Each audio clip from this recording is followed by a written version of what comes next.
Hello friends, मेरे YouTube channel में आपका मैं फिर से स्वागत करता हूं। तो आज हम कॉन्स्टिट्यूशन के आर्टिकल 12 के बारे में आज देखेंगे। डेफिनेशन ऑफ स्टेट और उसमें क्या क्या इंक्लूड होता है और किसको स्टेट कहते हैं और स्टेट की डेफिनेशन में कौन सी अथॉरिटीज आती है। तो इसके बारे में आज हम देखते हैं। तो इंडियन कॉन्स्टिट्यूशन के पार्ट 3 में, जो पार्ट 3 है, जो इसमें फंडामेंटल राइट्स दिए हैं, उसमें the fundamental rights are basic human rights. They are guaranteed right because they are given by the constitution. These are the protected rights. No person, union or state government can violate it. It is an enforceable right because Supreme Court is the protector and guardian of the fundamental right under Article 32 of the Indian Constitution. तो ये part 3 में जो दिए है fundamental rights, ये हमारे right को protect करने के लिए सुप्रीम कोर्ट जो है आर्टिकल 32 के तहत फंडामेंटल, तो जो ये पूरे राइट्स दिए हैं, ये राइट को प्रोटेक्ट करने के लिए जो पूरी अथॉरिटीज़ है, तो इनमें जो आते हैं पार्ट 3 में, जो फंडामेंटल राइट जो है टोटल सिटीज़न के लिए ये एप्लीकेबल है, सिटीज़न के लिए यूज़ के लिए है। इसमें इस स्टेट की डेफिनेशन में ओनली पार्ट 3 और 4, ये दो ही पार्ट आते हैं जो फंडामेंटल राइट को डील करते हैं। इनमें the rights which are given to the citizens by way of fundamental right as included in the part 3 of the constitution are guaranteed against the state action as distinguished from violation of such rights from private parties. Private action is sufficiently protected by the ordinary law of the India. तो आगे हम देखते हैं definition of state. तो state की definition जो article 12 में दी है, तो article 12 define the term state as use in the different articles of the part 3 of the constitution. It says that unless the content otherwise require the term state include the following. तो हम देखते हैं इस state में first जो है वो the government and the parliament of India. तो इंडिया का जो पार्लियामेंट है और गवर्नमेंट, ये इंक्लूड होते हैं स्टेट में। तो इनमें जो है executive bodies and legislature of the union, executive और लेजिस्लेचर जो है यूनियन का, तो ये इंक्लूड होता है स्टेट की डेफिनेशन में। तो नेक्स्ट जो है second, the government and the legislature of the each state, that is the executive and legislature of the state. तो ये पूरे स्टेट जो है उनका जो लेजिस्लेचर है, विधिमंडल, ये जो है वो स्टेट की डेफिनेशन में इंक्लूड रहते हैं। स्टेट गवर्नमेंट और स्टेट का जो लेजिस्लेचर है वो पूरे इसमें इंक्लूड है। थर्ड जो है वो ऑल लोकल और other authorities with in the territory of India. तो इंडिया के अंदर जो अदर लोकल अथॉरिटीज़ है और अदर अथॉरिटीज़ जो इस गवर्नमेंट के अंडर कार्यरत रहते हैं, तो इनमें लोकल अथॉरिटी में और लोकल अथॉरिटी में देखा जाए तो ये नगर पालिका है, महानगर पालिका है, पंचायतें हैं, जिनमें और जो अदर इससे रिलेवेंट बॉडीज़ हैं, तो ये लोकल अथॉरिटीज़ में आते हैं।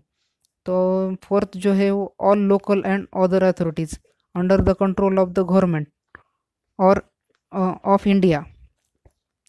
तो गवर्नमेंट ऑफ इंडिया का जो कंट्रोल रहता है अदर लोकल अथॉरिटीज़ में, तो इनमें जो गवर्नमेंट के रूल से कंट्रोल होते हैं, जो प्राधिकरण रहते हैं, तो ये और इस अथॉरिटीज़ जो है वो स्टेट के डेफिनेशन में इंक्लूड होती है। और इसमें the term state thus includes executive as well as the legislative organs of the union and state. It is therefore the actions of these bodies that can be challenged before the court as violating fundamental rights. अगर कोई state या कोई union की तरफ से अगर किसी personal being human का कोई राइट, फंडामेंटल राइट वायलेट होता है, तो ये उनके आगे इसमें सुप्रीम कोर्ट में जा सकते हैं। तो ये एक क्वेश्चन अराइज होता है, it judiciary includes the word of state. तो स्टेट की डेफिनेशन में जुडिशरी इंक्लूड होता है या नहीं। तो इसमें केस लॉ आई थी AR Antulay versus RS Naik AIR 1988 को।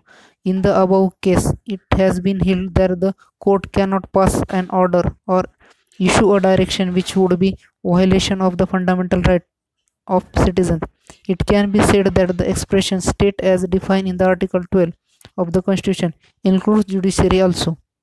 तो ये जुडिशरी भी जो है वो स्टेट में आती है।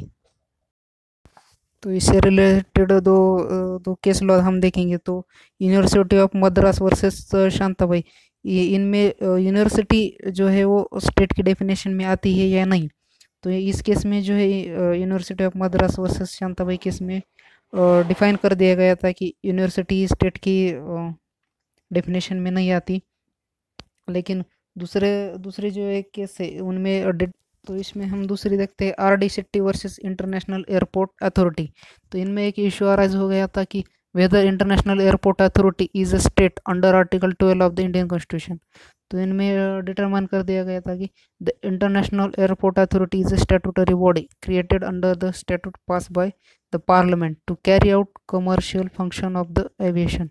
Supreme court held that for the determining whether an authority is a state under Article 12, the test is whether a particular corporation, public or private, can be said to be instrumentally or agency of the government or not.